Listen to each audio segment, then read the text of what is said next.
तो क्या आपका इशारा सीधे-सीधे बीएसपी की तरफ है? कि बहन जी को तो हम सीएम नहीं पीएम के पद पर देखना चाहते हैं। पीएम की शपथ लेते हुए देखना चाहते हैं। यह अब एक राज्य की, एक पार्टी की या एक झंडे की या एक आदमी की लड़ाई नहीं रही है, विचारधारा की लड़ाई रही है। और अगर किसी कॉन्स्टिट्यूएंसी में हमें लगता है कि ये बीएसपी का कैंडिडेट है, लेकिन अंदर से बीजेपी को मैनेज हो चुका है, मैं उसका साथ नहीं दूँगा। इस बार हमारी जो राष्ट्रीय पार्टी है, जिसकी आप बात कर रहे हैं, वो किसी से गठबंधन में नहीं है। तो क्या लगता है आपको सफलता मिलेगी? सपा अलग लड़ेगी, बसपा अलग लड़ेगी, कांग्रेस अलग लड़ेगी, एमआईएम की एंट्री होगी, एएसपी की एंट्री होगी। ऐसे में बहुजनों के जो वोट है वो डिवाइड होंगे और इसलिए हमारी ये कोशिश चल रही है कि जितने भी बहुजन समाज की जो पार्टियां हैं ये एक होकर लड़े। चाहे वो सपा हो, बसपा हो, एएसपी हो या अन्य कोई जो पार्टियां हैं। एक तरफ परशुराम है और एक तरफ बाबा साहब है। या तो आप बाबा साहब की विचारधारा के ऊपर काम कर सकते हो या तो परशुराम की विचारधारा के ऊपर काम कर सकते हो। सांप और नेवला एक साथ एक बिल में नहीं रह सकते। ये मेरी फीलिंग है, मुझे बहुत वो बुरा लगा। एक तरफ जय परशुराम लिखा है और दूसरी तरफ जय भीम। या तो जय भीम बोलो या तो जय परशुराम बोलो। जब जय भीम हो रहा है तो परशुराम की कभी इस देश में जय नहीं हो सकती। आप लगाओ जो गोविंद पानसारे है उनका फोटो लगाओ, वो भी तो ब्राह्मण है। आपको परशुराम क्यों चाहिए? गोविंद पानसारे नहीं चाहिए, हेमंत करकरे नहीं चाहिए। ये लोग महान, मेरे नजर में परशुराम से भी बड़ा हेमंत करकरे है।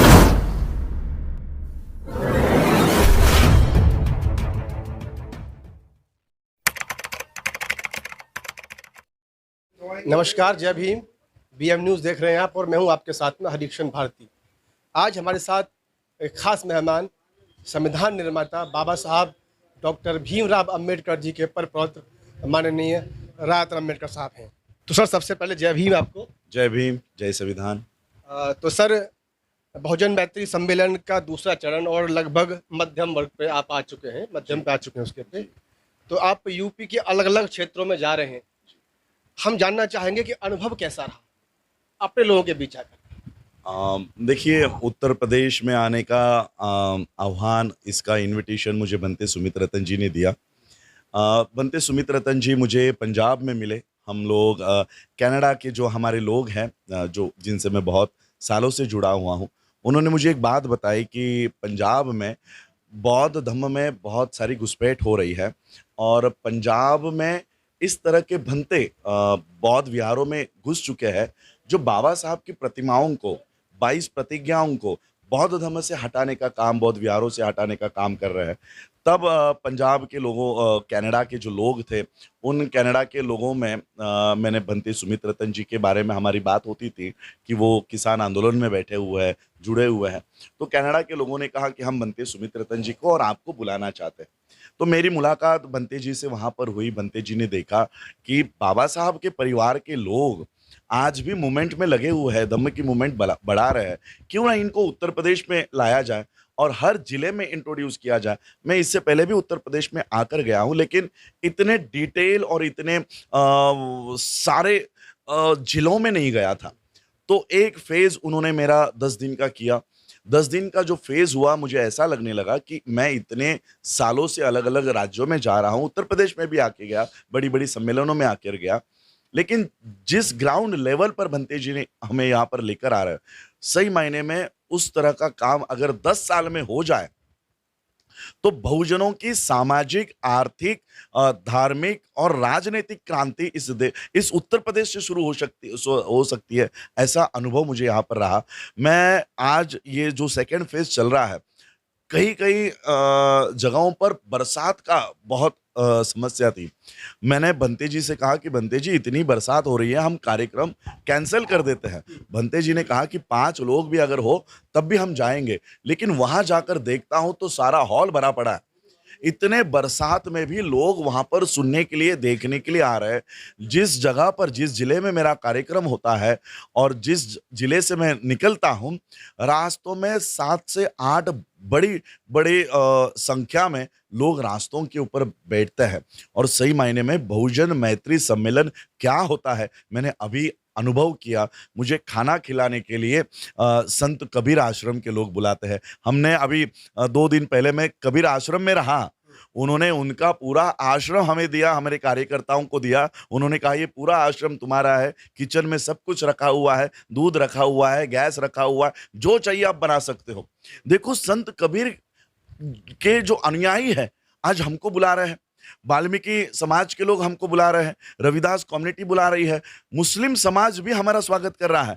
और स्वागत ही नहीं कर रहा, पैसे भी दे रहा है कि आप बाबा साहब की मूवमेंट चला रहे हो। आज बहुजन समाज की हम लोग जो मैत्री कराने का काम कर रहे हैं, ये बहुत बड़े पैमाने पर उत्तर प्रदेश में सफल होती दिखाई दे रही है। सर अभी फिलहाल यूपी में है और यूपी में 6 से 7 महीने के बाद में विधानसभा चुनाव है। और आपके एक लाइव की अगर मैं बात करूं तो उसमें बहुजनों से एक अपील की गई थी कि जो है वो अपनी नेशनल पार्टी को, राष्ट्रीय पार्टी को सपोर्ट करें। तो क्या आपका इशारा सीधे सीधे बीएसपी की तरफ है? सबसे पहले तो मैं एक बात और आपको कहना चाहता हूं, मैं ना तो किसी पार्टी का प्रचार करता हूं, ना तो किसी व्यक्ति का प्रचार करता हूं। मुझे पार्टी से भी बड़ा और किसी व्यक्ति से भी बड़ी विचारधारा लगती है, और इसलिए मैं बाबा साहब की विचारधारा, बुद्ध की विचारधारा, इसका प्रचार प्रसार करने का काम कर रहा हूं। अब इस देश में जो इलेक्शंस हो रही है 2022 में उत्तर प्रदेश की और 2024 में पार्लियामेंट में इस देश की, ये किसी पार्टियों में नहीं हो रही, ये दो विचारधाराओं में हो रही है। एक विचारधारा जो हमारे महापुरुषों की चली आ रही है, बुद्ध से लेकर बाबा साहब की, इस विचारधारा के बीच, और दूसरी विचारधारा जो इस देश में मनु के कानून को लागू करना चाहती है, मनुस्मृति को लागू करना चाहती है, उसके बीच ये इलेक्शंस हो रही है।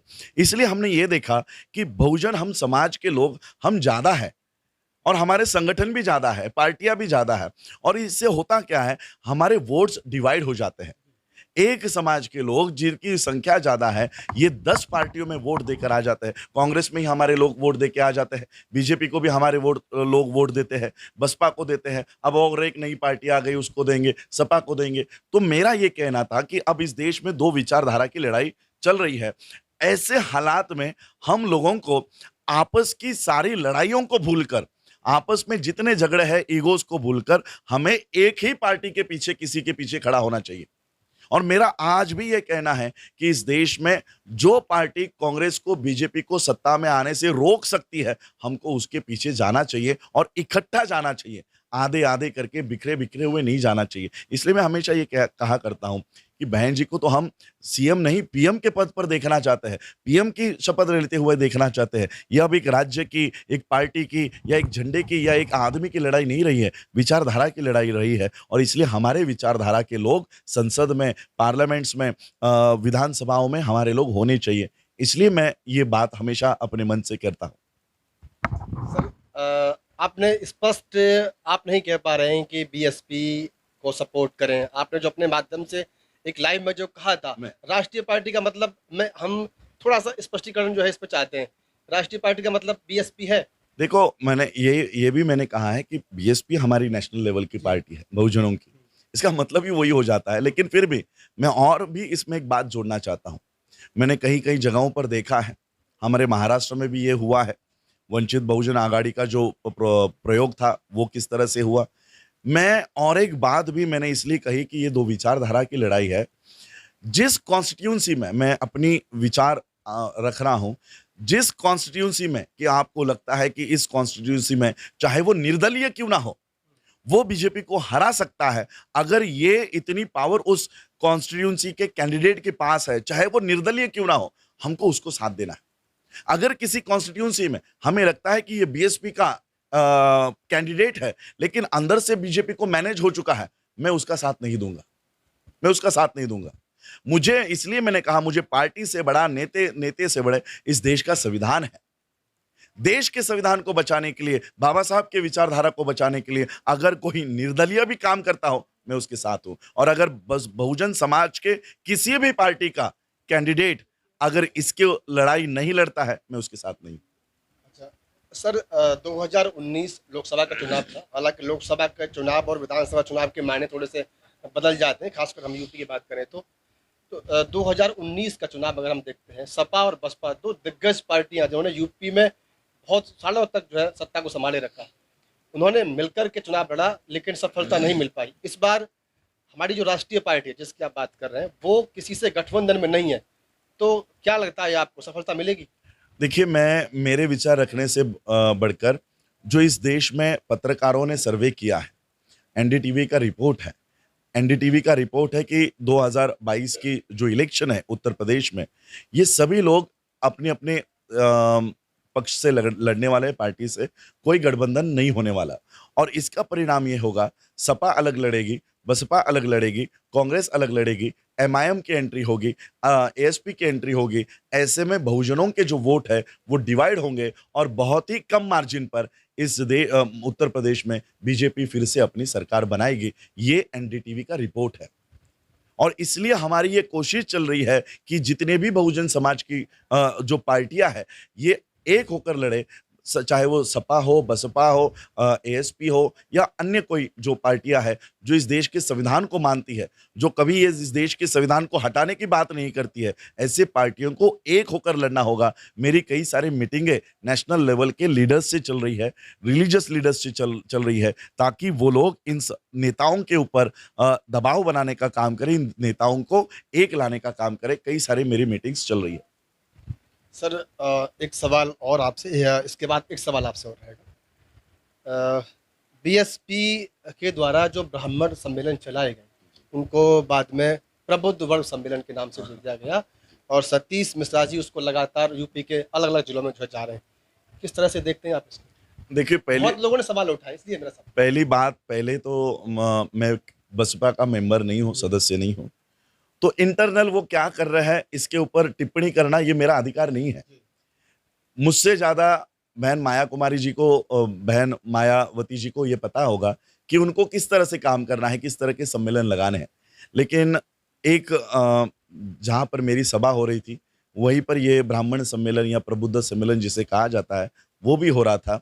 देखिए, आप ब्राह्मण भी इस देश का वोटर है और आपके यहाँ पर वो मेजोरिटी में है, उसके भी वोट हमको चाहिए। एज अ पार्टी आपको उसके लिए भी पॉलिसी बनानी है, वो भी आपके योजना में शामिल है, तो उसके लिए भी आपको काम करना है।